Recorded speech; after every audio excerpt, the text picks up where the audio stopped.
मी Punjab duck मी आलेलो आहे नागपूरकडे जात आहे मी चंद्रपूर ताडोबाच्या जंगलकडे जात आहे आणि हे काय इथं समृद्धी हवी या ठिकाणी संपत आहे म्हणजे या ठिकाणून मी अंदाज देणार आहे आणि या नागपूरकडे आहे म्हणून सुरुवातीला सर्वात सांगतो की नागपूर भागातल्या सर्व शेतकऱ्याला सांगू इच्छितो की तुमच्याकडे म्हणजे 30 एप्रिल 1, 2, 3 मेच्या दरम्यान चांगला पाऊस पडणार आहे, गारपीट होणार आहे म्हणून तुम्ही तुमच्या पिकाची काळजी घ्या कारण की 30 एप्रिल 1, 2 मे 1, 2, 3च्या दरम्यान तुमच्या नागपूर भागामध्ये पूर्व विदर्भामध्ये चांगला गारपिटीसह वादळीसह पाऊस पडणार आहे म्हणून तुम्ही हा अंदाज लक्षात घ्या। आणि योगायोगाने मी तुमच्या भागामध्ये ताडोबा जंगलाकडे जात आहे म्हणजे ताडोबाला जात आहे, ताडोबा जंगल चंद्रपूर तिकडे एक प्रोग्राम आहे तिकडे जात आहे।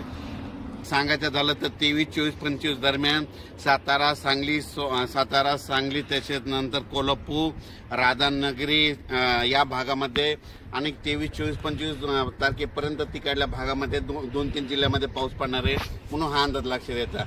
त्याच्यानंतर कर्नाटकमध्ये पाऊस पडणार आहे, तेलंगणाला पडणार आहे। त्याच्यामुळे काय होणार आहे जे कर्नाटकच्या सीमालगतचे जे भाग आहेत म्हणजे उमरगा झालं, नांदेड झालं, त्याच्यानंतर धर्माबाद झालं, त्याच्यानंतर धाराशिव, जत, मंगसुळी या भागामध्ये पावसाचं सत्र ह्या 5-6 दिवस चालूच राहणार आहे म्हणून हे अंदाज लक्षात येतात। त्याच्यानंतर राज्यातल्या सर्व शेतकऱ्याला सांगू इच्छितो ज्यांचा कांदा असेल, ज्यांच्या वीटभट्ट्या असतील, ज्यांचा गहू असेल तुम्ही काय करा 30 तारखेपर्यंत तयारी ठेवा कारण की राज्यामध्ये 1 मे पासून राज्यात वातावरण खराब होणार आहे म्हणून हा अंदाज लक्षात यायचा। एप्रिल पासून 1, 2, 3च्या दरम्यान तुमच्या भागाकडे वादळी वाऱ्यासह चंद्रपूर, वर्धा, नागपूर, भंडारा, गोंदिया गारपीट होणार आहे म्हणून तुम्ही तुमचा पिकाची काळजी घ्या।